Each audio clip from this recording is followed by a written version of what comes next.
안녕하세요. 평생업교 시청자 여러분, 도시농업 전문가 강희순입니다. 저와 함께 8강 동안 홈파밍에 도전하는 시간을 가져볼 텐데요.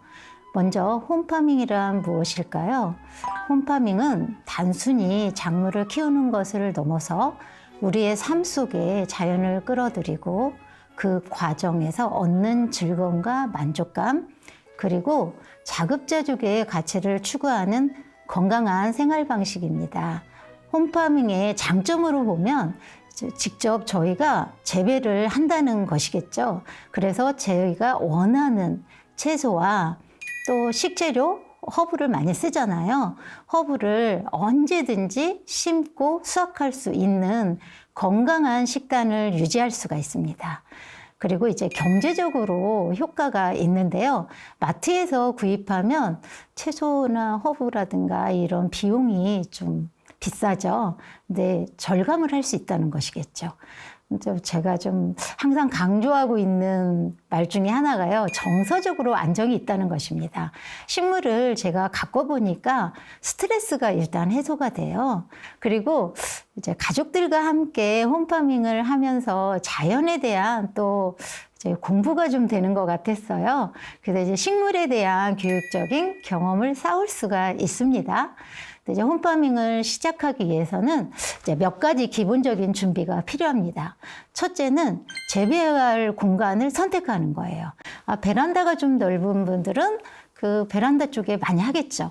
좀 1인 가구라든가 뭐 투룸이나 원룸에도 이제 사시는 분들 같은 경우는 창가를 좀 활용하면 좋습니다. 이 창가든 베란다든 햇빛이 조금 우리 집안에서 가장 좀 잘 든다 하는 곳에 이제 저희가 홈파밍을 하면 좋습니다.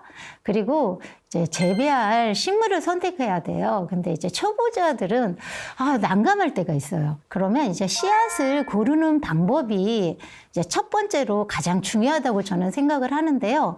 그 다음에는 모종, 건강한 모종을 구해야 되겠죠? 다음은 이제 뿌려놓고 씨앗을 뿌리고 건강한 모종까지 했는데 물 주는 방법을 또 몰라서 죽이는 경우도 있고요. 그 다음에 환기라든가를 시켜주지 않아서 병해충들이 공격을 해서 다 이제 농사를 망치는 경우가 있습니다. 그래서 이제 먼저 씨앗에 대해서 이해를 좀 한번 해볼까 합니다. 씨앗은 식물이 번식하는 기본적인 요소이고요. 다양한 환경에서 발화하여 새로운 식물로 자라납니다. 이제 씨앗을 선택하고 심는 방법은 작물의 생장에 큰 영향을 미쳐요. 그래서 적절한 씨앗을 선택하고 심는 방법을 아는 것이 중요합니다. 자, 씨앗 발화 특성을 좀 이해하면 좋으실 것 같으세요. 빛에 대한 반응에 따라서 두 가지로 구분되는데요. 첫 번째, 광발화예요. 빛이 있는 상태에서 발화가 잘 되는 씨앗입니다. 주로 작은 씨앗들이 이에 해당되고요. 빛을 받아야 발화가 80%, 100%가 이제 된다고 해서 이제 촉진을 좀 시키는 거고요. 얇게 그리고 심는 것이 중요합니다. 그리고 암발화는 어두운 환경에서 발화가 잘 되는 씨앗입니다. 이제 주로 크기가 좀 상추보다는 좀 크고요. 땅속 깊이 심는 씨앗들이 해당됩니다. 예를 들어서 옥수수나 강낭콩 등이 있고 깊이 심어야 발화가 잘 됩니다. 이제 씨앗 고르는 법을 좀 안내해 드릴게요.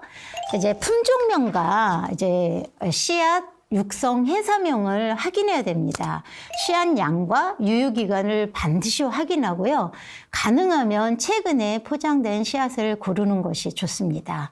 이제 포장지를 좀 보시면은요, 뒷면들을 거의 다 안 보세요. 그런데 뒷면에 보면은 이제 병해충 얘기도 좀 나올 거고, 그 다음에 이 씨앗을 뿌렸을 때 발화가 80% 된다, 100% 된다라든가 이런 자세한 설명이 좀 나와 있습니다. 이런 걸 참고해 주시면 좋을 것 같아요. 그리고 이제 씨앗 파종할 때, 씨앗을 뿌릴 때는 크기와 특성에 따라서 심는 깊이를 조절해야 합니다. 만약에 씨앗이 큰 작물, 옥수수라든가 그 콩등은 좀 씨앗이 좀 커요. 그리고 작은 씨앗은 상추나 당근 등은 얇게 심어야 돼요. 그리고 이제 씨앗에 따라서 이제 씨앗을 뿌리고 아니면 이제 또 콕콕 눌러주고 나서 이제 흙을 덮어주는 두께를 모르시는 분들이 많으세요. 그거는 이제 씨앗의 이제 2배에서 3배 정도가 적당합니다. 그리고 이제 파종 후에는 가장 중요한 문제인데요. 이제 씨앗이 건조하면 싹이 안 터요. 그래서 물을 충분히 주어야 발화가 원활합니다.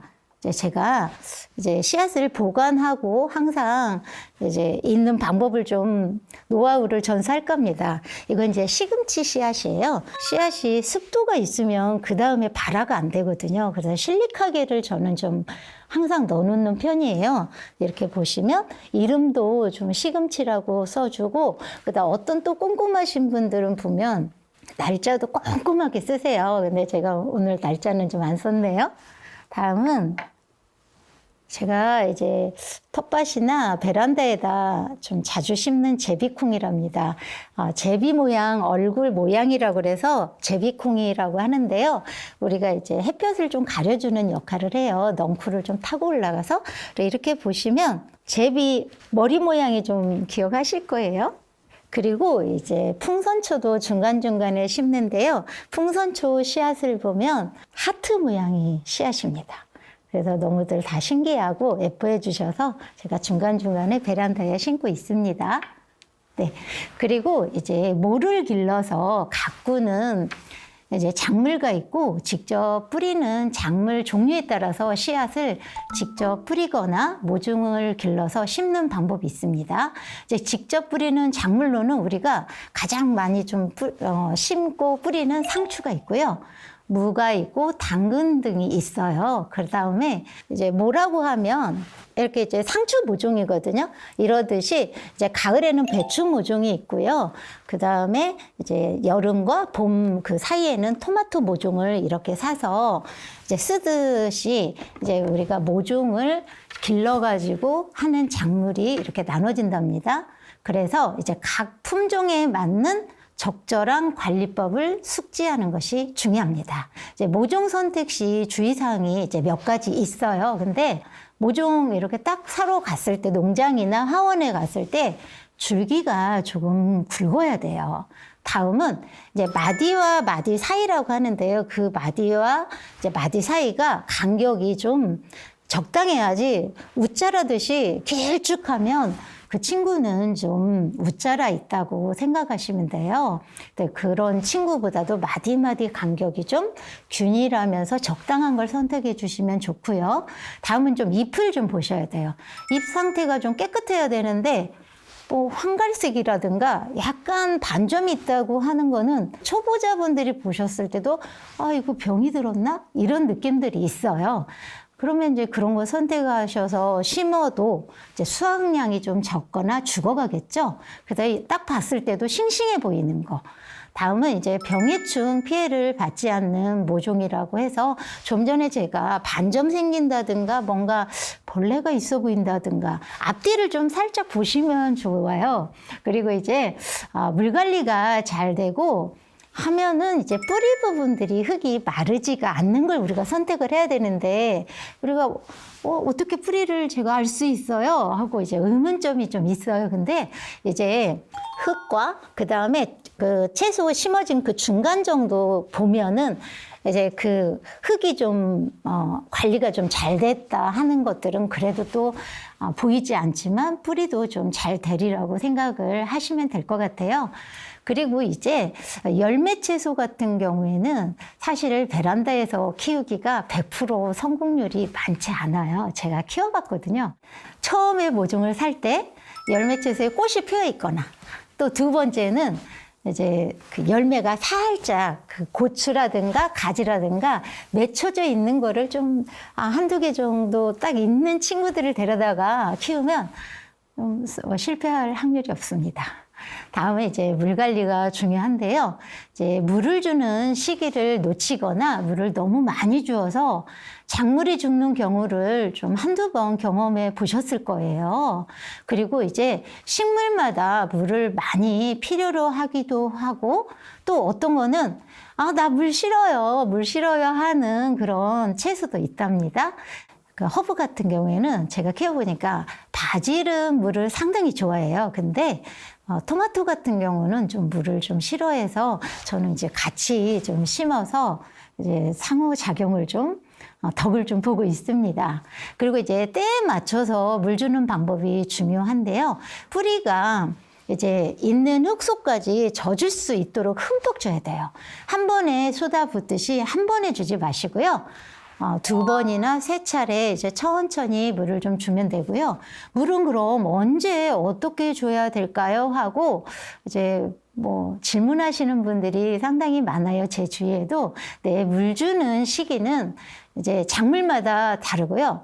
두 번째는 우리 베란다 아니면 우리 실내에 뭐 거실이라든가 창가라든가 온도와 습도가 다르잖아요. 이제 내 집안에 내가 작물을 재배하는 거에 맞추시면 될 것 같아요. 그리고 이제 일반적으로 다음과 같은 증상을 보면 이해하기가 쉬워요. 잎이 축 처졌어요.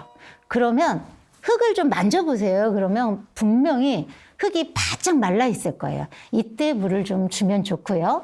다음은 이제 아침, 점심, 저녁 중에 언제 주면 좋을까요? 하는데 보통 이제 해가 조금 떴을 때 아침에 물 주는데 이제 여름에는 또 오전에 좀 주고 하는데 또 겨울철에는 너무 일찍 주면 밖에 공기가 좀 차갑잖아요. 그때는 좀 햇빛이 좀 있을 때 한 10시쯤 주면 저는 좀 좋았어요. 그렇게 하면 얼지 않을 거예요. 그 다음에 이제 뿌리에 물을 줘야 되는데 어떤 분들은 물 뿌리개를 위에서 막 한참 위에서 뿌리면은 잎이 다 다쳐요. 그래서 이제 잎에 직접 물을 주는 대신에 뿌리 쪽에 물을 주는 것이 식물 건강에 좋습니다. 그리고 이제 과습 방지에 엄청 좀 신경을 써주셔야 돼요. 물을 너무 많이 주면 뿌리가 썩어요. 오히려 저희가 말할 때 물을 좀 조금 주면은 물만 주면 해결되는데 이제 물을 많이 주면은 뿌리가 썩잖아요. 그때는 저희가 살릴 수가 없어요. 그러니까 이제 과습을 좀 방지해 주세요. 오늘은 이렇게 홈파밍의 기초 지식에 대해 알아봤습니다. 재미있으셨나요? 그러면 감사합니다.